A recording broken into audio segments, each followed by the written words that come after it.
to Moving for Wellness. Today we are covering foam rolling, rolling ball with a ball, rolling with anything that we can get our hands on. That will help us to release those tight muscles after a run, specifically after a race. Something that you can do right after or pretty short after or continuously through the following days. This is also a great routine to do any day, of course. I'm going to begin with rolling my feet on the tennis ball. And here the most important thing to me is always that my foot's relaxed. As after a run, a lot of times my feet are really, really tight. And I always, you know me, I'm a feet person, so everything has to be relaxed as much as possible. If your feet and your ankles aren't flexible, it trickles up the entire mechanics of your body. So here we're going to try to just, in the beginning, when you just start out, just be gentle. We're not looking to injure the muscle, we're just looking to help the muscle relax, bring blood flow to the tissue. Blood flow brings oxygen and enzymes and healing. So we want to open up those muscles as much as possible. If it hurts to the point where you cannot handle it, don't do it. You know, it's not supposed to hurt. So you're just gonna roll. I'm gonna turn to my side so maybe you can see that a little better. I'm always trying to relax my foot on top of it.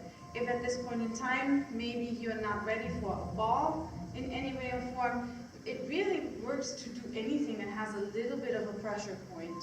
I love dryer balls as well with the little pricks because dryer balls are really soft. And of course, when you squish on them, they do give in a lot, but for the beginner roller, I always say this might be a good start.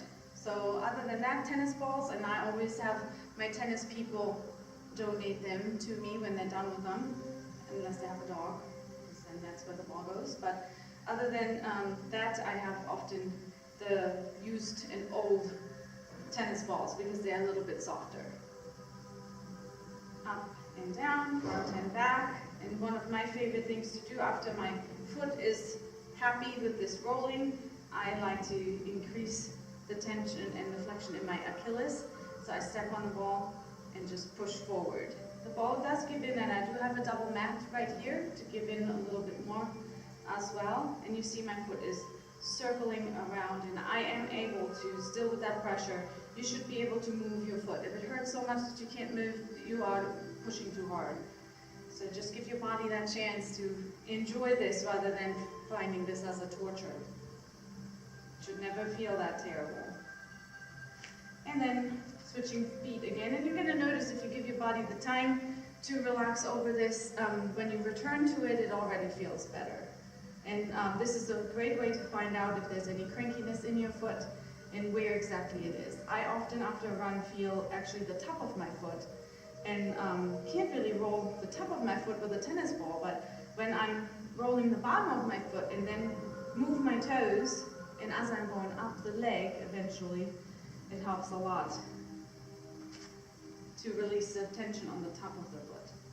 So here I'm going to stretch the top of my foot just by pushing my toes into the floor, and this you guys know from my yoga sessions, and I usually do this seated, but just pushing the foot down and pressing down those toes. Again, as tolerated. Do not do anything that hurts you. If it doesn't feel good, probably chances are it is not good. Listen to your body, be patient, be kind. When we're doing recovery work, we're not looking for harder, faster.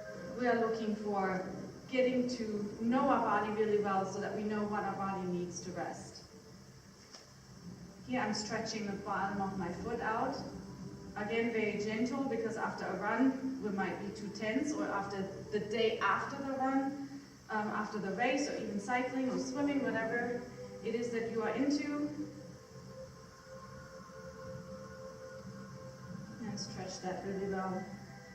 I'm going to get to the floor, but before I do that, this is a 3/4 PVC pipe, and they are fantastic for foam rolling, for rolling period. And I often use that on the bottom of my feet, but again, be gentle. And I'm not putting all my weight on it. I'm just gonna roll it as tolerated. This is how I get really good into the arch of my foot without putting a lot of pressure. And then the other side. And again, I should be able to move my feet, wiggle my toes without any trouble. Now I'm going to start getting to the floor, and I'm going to start with the foam roller. Usually I begin at the calf. So at first you may just want to roll both legs back and forth and check out where your crankiness is in the muscle. Trust me, you will know when you get there. Sometimes people can just roll 100% over and not feel a thing, and then that's a good thing, because if the muscle is fine, then it will not feel this. So you can roll over it, and you notice that probably in a massage, if the massage therapist usually focuses on those areas that are excessively tight, and so that's why a lot of people don't like the harder massages. But they are definitely necessary for the muscle to heal properly, and for the muscle to be able to build properly after as well. So for me, it is very important that I separate my legs, and that I often apply extra pressure on the top to get deeper and deeper into the muscle. So, and it's also important that you can still flex and point and circle at the ankle. So if you're applying so much pressure that flexion hurts, just lay off a little. Use one leg at a time, or again, you can use both. You do want to roll side to side, because the muscle obviously wraps around your bone. So, and the muscle goes in this direction. So we want to begin at the ankle, and then work our way up towards the knee. Here, back, forth. 1, 2, 3 maybe. Flex and point and circle. And then bring it up a little bit. And you will definitely feel, for me, this is right here. This is my spot where I need extra help. And here, I roll in and out. And again, you should be able to flex and point at the ankle and move that muscle still. If you can't move the muscle, you can't help the muscle with relaxation.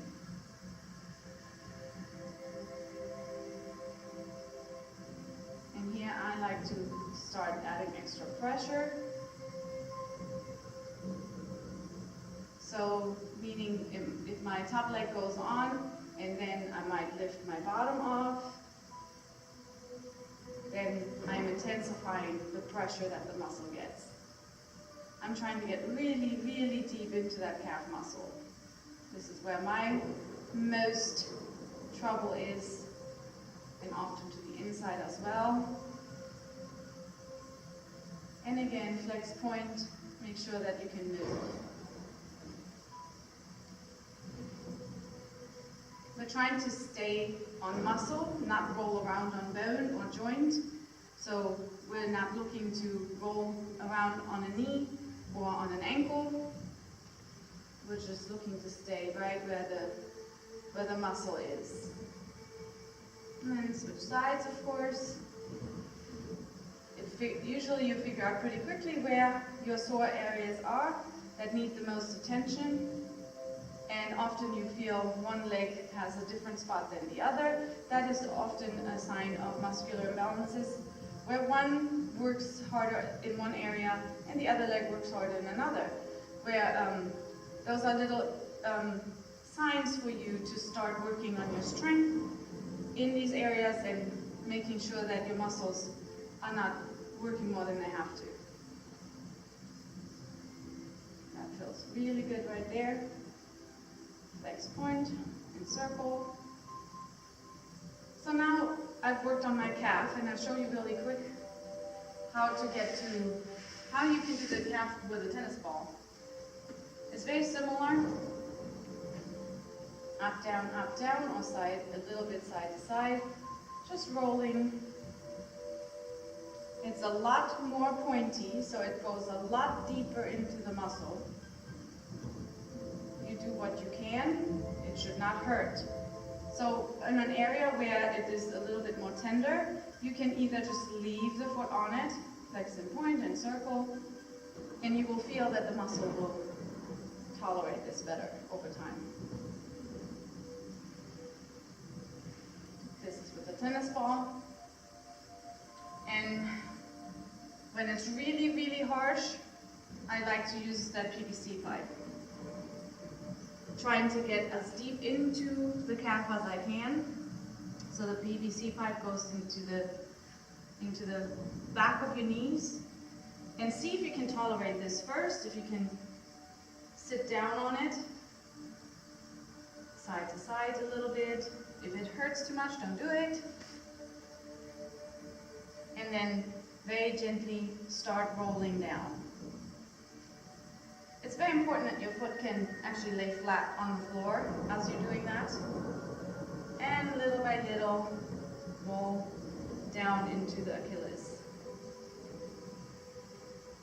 Stay with the muscle. And then I start that over. And a lot of times I just lean side to side to get deeper into the other areas of my calf muscles. And side to side. And roll. And roll a little more. You do what feels good to you.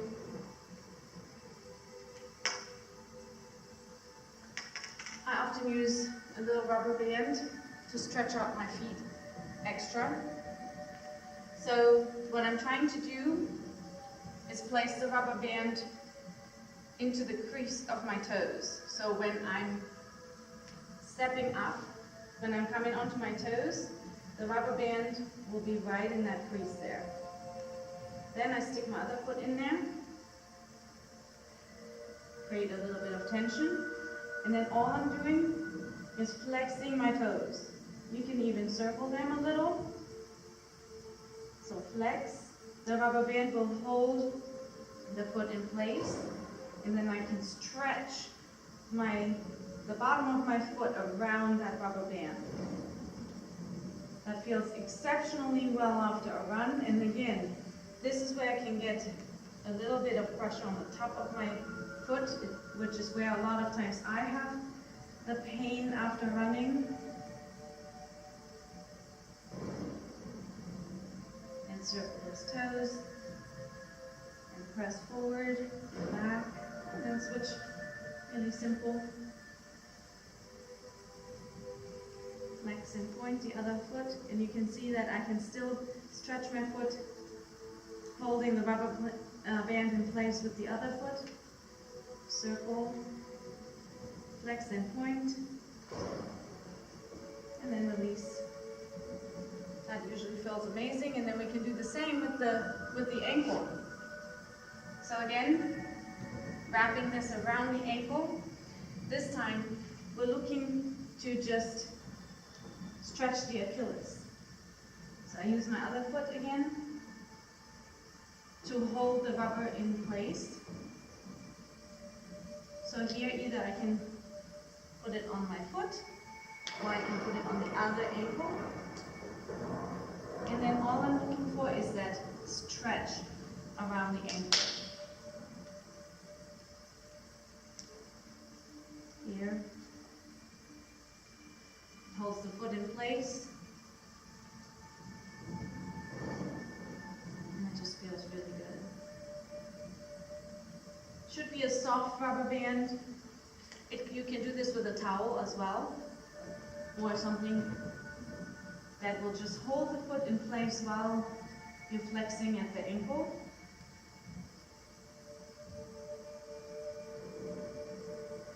And then release onto the other side. Stretching both of these, increasing the flexion in that ankle. And then release. Back to the foam roller. Starting the front of the leg, so the quads. And the easiest way to do this is to bring the foam roller halfway on the mat. My left leg is in my front, and I'm going to start rolling my right leg. So I usually like to start near the knee, roll up and down. Again, you want to be sure that you can flex and point, and that you can actually bend at the knee still. So don't put so much pressure onto the leg here. That's why you have this leg to brace yourself. You can bring that in front further.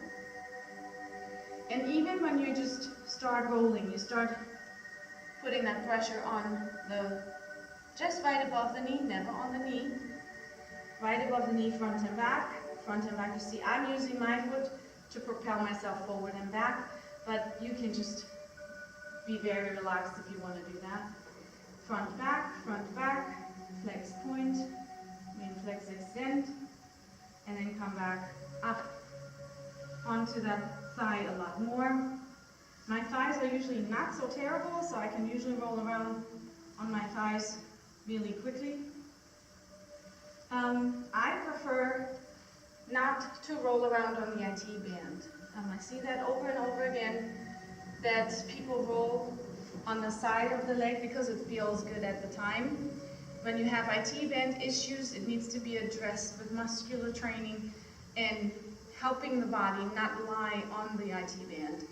A lot of times in running, your IT band gets inflamed. So when you're rolling around on that IT band, it is a ligament, it is a tendon, that is actually pretty tender, I should say. So when you roll around on it on the foam roller, a lot of times you're aggravating things. So if you're not sure, get the help of a professional, and make sure that there is no inflammation in there before you're rolling around on it, because this is how I see a lot of these things become very chronic, because people roll and roll and roll onto the IT band, and it feels good for the time being, but it does hurt it. And it is harder for a person to overcome the IT band issues.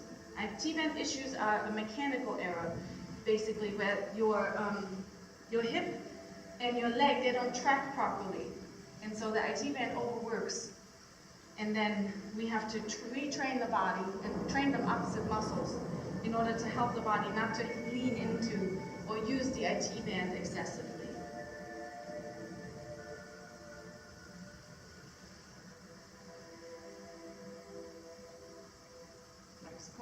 Flex point, and then try the other side. Here you can see a little better what happens with the other leg. So I'm putting this other leg in front for bracing myself. After a run, it depends on how long the run was or whatever I did. Maybe the cycling will do more on the thighs. Sometimes you need a lot of bracing, sometimes you don't need a lot at all. So listen to your body and use, just allow it the space it needs. Don't roll on things when they hurt excessively. If you give it time and you do it little by little, it will loosen up anyway, and you'll be able to roll on it again without any trouble. Again, back and forth, and then work yourself up and down the thigh. And you should be able to flex and point. You should be able to move that muscle as you're rolling on it.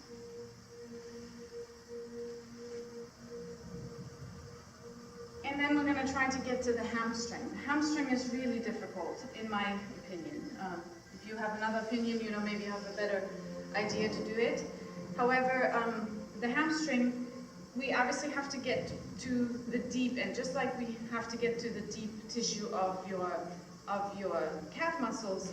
It's just often a flexibility issue and often difficult to get in position. So for me personally, the easiest way to do this is get this leg out of the way, begin again here, and I want to be able to flex and point, and not just roll onto the muscle using this leg to brace myself. The further you lean forward, the more you open up that hamstring. And I like to apply pressure this way and just try to get deep, deep, deep into the leg. Again, obviously it's a flexibility issue, and I'm not the most flexible in my hip, so often this is difficult for me. We're trying to get to the deep tissue of the hamstring. So the further you lean forward, the more you open up that tissue. The leg doesn't have to be straight, but you want to, again, you want to be able to flex and point. You want to be able to extend.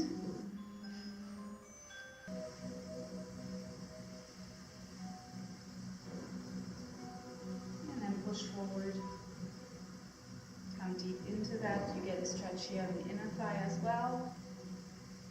And then try the other side.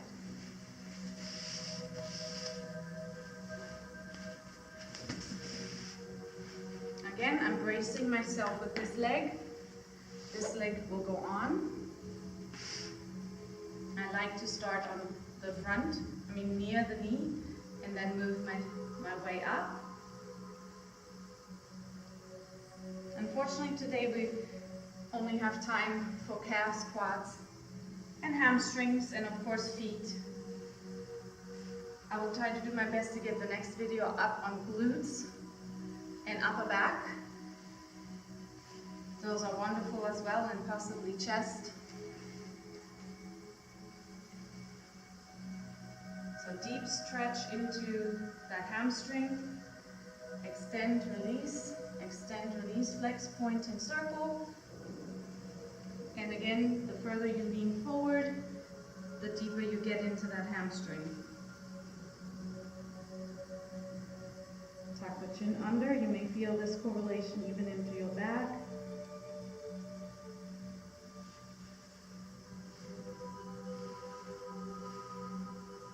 And back.